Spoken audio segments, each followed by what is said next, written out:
میں 12 سال کی تھی جب ابا کا جنازہ اٹھا تو اسی رات چچا نے مجھے کوٹھے پر فروخت کر دیا۔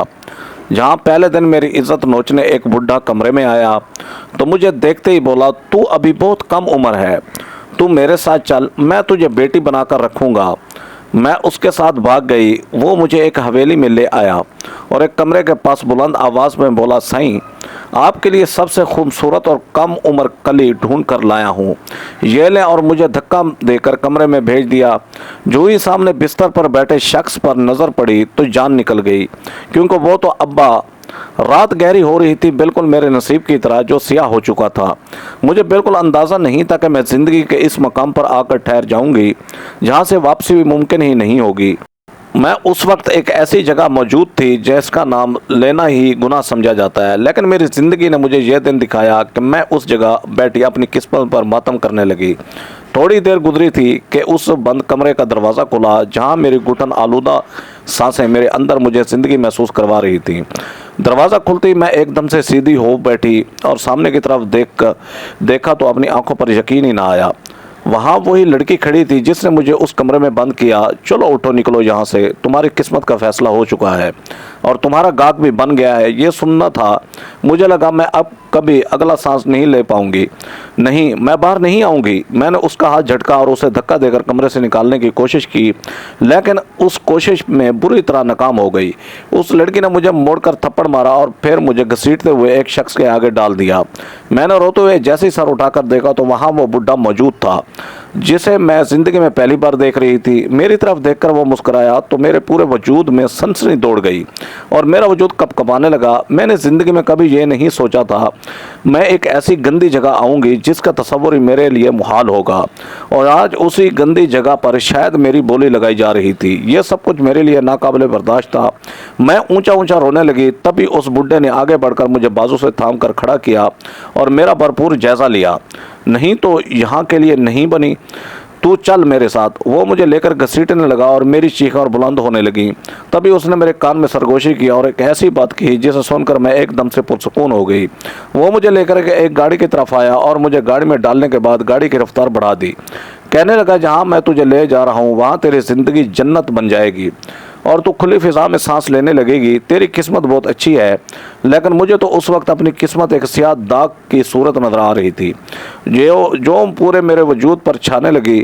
گاڑی ایک جھٹکے سے رکی اور جیسے ہی میں نے سر اٹھا کر دیکھا تو وہاں ایک عالی شان اور شاندار کوٹھی اپنی پوری شان کے ساتھ کھڑی تھی۔ میری آنکھیں پھٹی کی پھٹی رہ گئیں۔ اس بڈھے نے ایک دم سے میرا ہاتھ پکڑا اور ایک بار پھر سے مجھے کھینچ کر اس کوٹھی کے اندر لے گیا۔ میرا دل زور زور سے دھڑکنے لگا، بھلا یہ سب کچھ کیا ہو رہا ہے؟ تبھی وہ ایک بڑے سے شاندار کمرے کے آگے رک گیا جس کا دروازہ شیشے کا تھا اور شیشے کے پاس سے سارے مناظر نظر آ رہے تھے، لیکن اس نے جسے پکار کر باہر آنے کا کہا، میں اس کی پکار سنتی رہی۔ صاحب جی، جلدی سے باہر آئیے، دیکھیے تو میں آپ کے لیے کیا تحفہ لایا ہوں۔ یہ سن کر میرے پیروں تلے سے زمین کھسک گئی۔ میں تو ایک جیتی جاگتی انسان ہوں، تو پھر یہ تحفہ کسے کہہ رہا ہے؟ لیکن جب تھوڑی دیر بعد بھی کوئی باہر نہ نکلا تو اس شخص نے دوبارہ سے وہاں بیٹھے شخص کو پکارا جو مجھے کہیں نظر نہیں آ رہا تھا۔ اس نے کہا کہ صحیح، میں آپ کے لیے ایک بہترین تحفہ لے کر آیا ہوں، آپ ذرا دیکھیے تو صحیح، کتنی حسین اور نو عمر کلی ہے۔ اس نے مجھے اندر دھکا دیا اور سامنے بیٹھے شخص کو دیکھ کر میں حیران رہ گئی۔ مجھے اپنی آنکھوں پر یقین ہی نہ آیا اور میں تڑپتی رہ گئی۔ میرے منہ سے بے ساختہ ایک چیخ نکلی اور اس چیخ نے میرے پورے وجود کو ہلا کر رکھ دیا۔ مجھے اپنے آنکھوں پر یقین ہی نہ آیا کہ میں نے ان گناہگار آنکھوں سے کیا حقیقت دیکھی ہے۔ میں وہیں زمین پر بیٹھ گئی اور کانپنے لگی۔ تبھی وہ شخص آگے بڑھا اور اس نے میرے کان میں ایک ایسی سرگوشی کی جسے سن کر میرا پورا وجود کانپنے لگا۔ بھلا یہ کیسے ہو سکتا ہے؟ کیا یہ سچ ہے یا جھوٹ؟ مجھے کچھ سمجھ نہ آیا۔ اس حقیقت کو برداشت نہ کر سکی جو میں نے دیکھی تھی، وہی ڈھیر ہو گئی۔ میری آنکھوں کے سامنے اندھیرا چھا گیا اور ڈوبتے ہوئے ذہن کے ساتھ میں نے وہ آخری منظر دیکھا۔ وہ یہ تھا کہ وہی شخص دوڑتا ہوا میری طرف آیا اور اس نے مجھے اپنی باہوں میں بھر لیا۔ اس کے بعد جو کچھ بھی ہوا مجھے کچھ ہوش نہیں تھا۔ تب سے میری زندگی کی کایا پلٹ یہاں سے شروع ہوئی اور میں نے محسوس کیا کہ اب میری زندگی کبھی بھی پہلے کی طرح نہیں ہو سکتی، چاہے کچھ بھی ہو جائے۔ میرا نام ناصرہ ہے اور میں اپنے والدین کی اکلوتی اولاد ہوں۔ میں نے جب سے آنکھ کھولی تو خود کو سونے کا چمچ منہ میں لے کر پیدا ہونے والوں میں شمار کرتی تھی۔